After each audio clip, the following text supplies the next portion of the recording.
Welcome to the dojo, young samurai. Konnichiwa, young samurai. My name is Chris Bradford. I'm welcome back to another Ninja Night Read.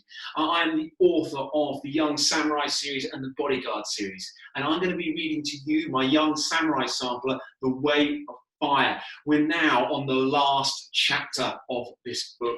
And can I tell you, we are in a serious situation because Jack, Akiko, Saburo, and Yamato are currently sliding down a lava tube being pursued by lava itself. Sounds amazing, but I'll explain all of this is based on real accurate facts about volcanoes.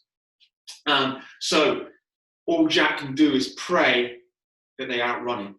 Chapter 13, Antidote. Jack shot out at the end of the tunnel like a cannonball and plunged down to the depths of the lake. Despite the shock, he swam away underwater, kicking as hard as he could. Surfacing, he turned to see the fiery lava burst out of the hole and pour into the lake. Huge clouds of steam billowed into the sky. The lava solidified, slowing and blocking the flow of magma from the lava tube. A shockwave rolled across the lake, washing Jack and the others towards the shore. Bobbing in the water, they stared at each other, utterly astonished to have survived. "You're crazy," Saburo exclaimed Akiko, dunking Saburo's head beneath the lake's surface. "Maybe," he spluttered, "but it did save us a long hike down." They all laughed with relief. But where's the flower?" asked Yamato urgently. Jack smiled, holding up the precious gourd in his hand. Yamato looked at the sun, hazy in the ash-cloaked sky. "It's gone midday," he said. "We have to hurry. We still have a long ride ahead of us." By the time they reached Koyasan, the sun had set. They hadn't stopped to rest or eat, and even their horses were near exhaustion as they struggled up Mount Koya to the temple valley. The four young samurai led their steeds to a water trough and ran the final stretch. At the Shikubo, Kazuki was the first to greet them. His eyes widened with amazement at the appearance of the four tattered, bleeding, and scorched samurai. He said nothing, but there was an urgency to his stride as he accompanied them through the cemetery towards the Hall of Lanterns. When they reached the glade, Jack could see the body of Emi laid out before the Buddha, enshrined in a halo of candlelight. She was surrounded by praying monks, all chanting as one. Bending over her, Sensei Yamada was somberly putting a flame to a new brass lamp. Too late, thought Jack. Despite all their efforts, they had failed to save the daimyo's daughter. Sensei Yamada turned to face them. "Did you get the flower?" he asked, ignoring their injuries and tattered appearance. Jack nodded. "Give it to me." Jack numbly passed Sensei Yamada the gourd. His Zen master hurriedly emptied its contents into a brass bowl.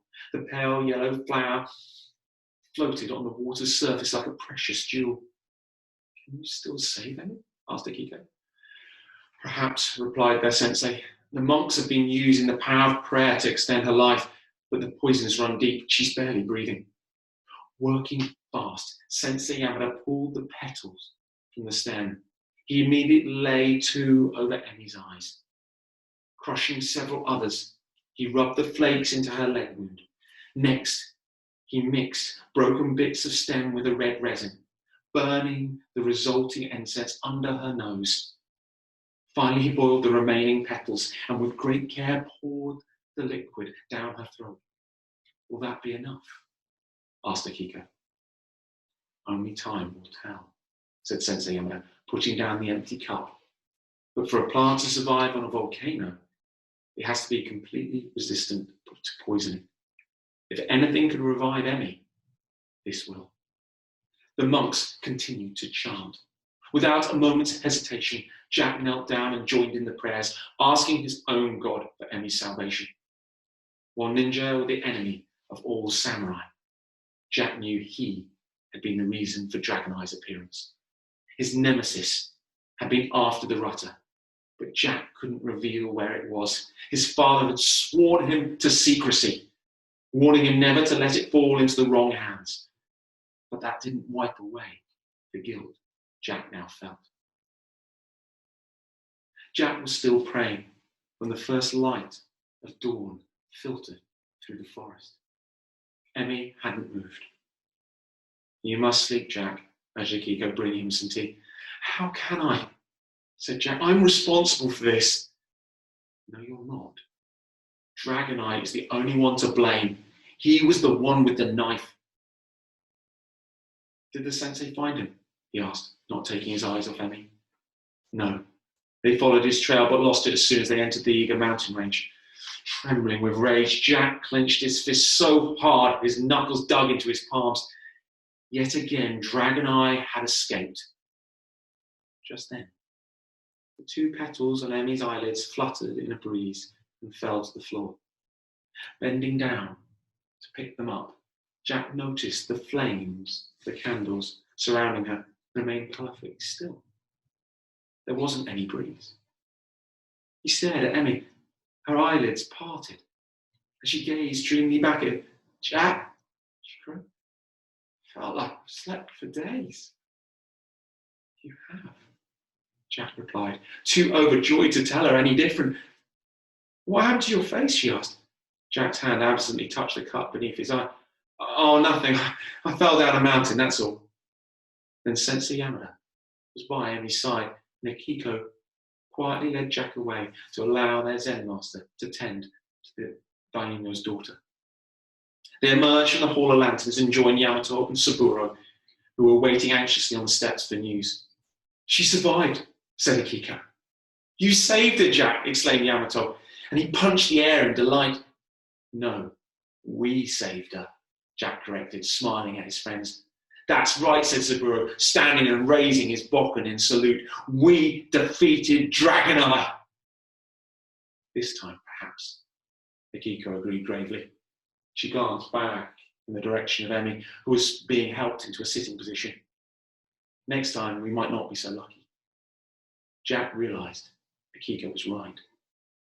The only antidote to Dragon Eye was death. That is Young Samurai, The Way of Fire, Young Samurai. I hope you enjoyed this sampler of my Young Samurai series. I do have a little author's note to tell you before we finish off. It's one I wrote at the time. And I said, I like to ensure there's a strong element of truth in my books. For instance, the Nitanichi Ryu was a real samurai sword school. For the purpose of this story, though, I brought Koyasan and Mount Haku closer together. In reality, they're located on opposite sides of Japan.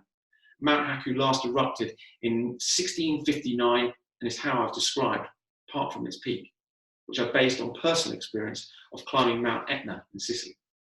The Way of Fire is an actual ceremony performed by the Buddhist Shigon sect in Japan to mark the coming of spring. There are shamans in Hawaii who have been known to walk across lava, and lava tubes do exist. Now, this adventure is in the middle of The Way of the Sword by Young Samurai, but you can follow the whole epic series of Young Samurai, beginning with The Way of the Warrior.